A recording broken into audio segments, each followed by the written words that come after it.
dominates October. PS4 dominated October. But we all saw this coming.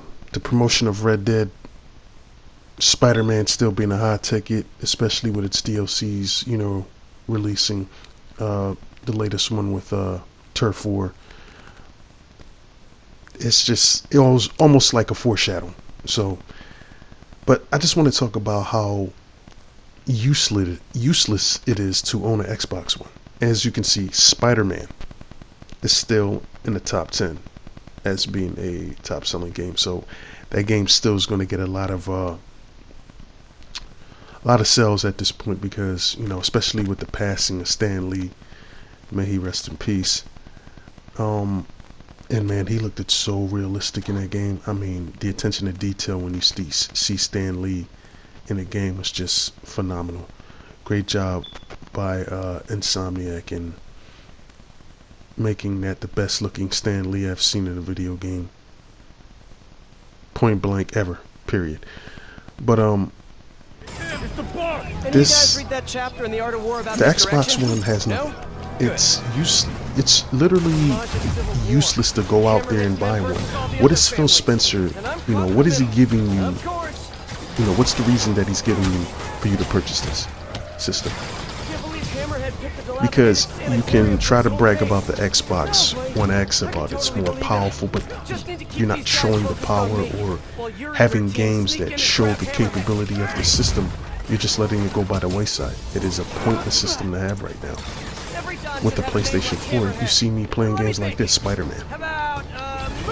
And another little note I want to add to about the game of the year. These controls right here with Spider-Man, I find way more exhilarating and satisfying than Red Dead Redemption. I just can't deny it. I love the story. I love the way the game is going. But sometimes the controls in Red Dead can be a bit aggravating. I still having issues with sometimes pulling out the gun, but look how I'm able to deviate away from my initial target. This is phenomenal controls. It's like Insomniac almost thought of every possible way to make Spider-Man just an athletic freak, which he is because of his powers and the agility that he has as a human, as a spider. So the controls just are fluid. I don't never seem to have a problem with them. They don't get me in trouble. The only way I'm getting hit if it's on my behalf. But Red Dead, sometimes the controls put you in a sticky situation. Now, if you're a good enough gamer, you can get out of it like I usually do. But that's not always the case sometimes. But as far as the NPD for October, the PS4 dominated it, and it wasn't even close. And right now, you're better off owning a Nintendo Switch or having a gaming rig over an Xbox One. It's just pointless.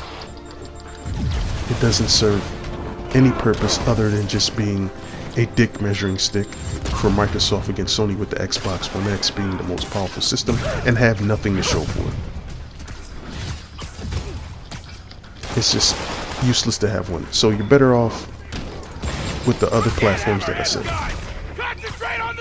I'm gonna get back to this DLC. I'm gonna hit it hard today because it is right now really good, and I'm enjoying it thoroughly so far. I'm about to dive into it. Let me know what y'all think, man. Is this just going to continue for the rest of the generation? Because this generation is about to be over, and it's been over for Microsoft.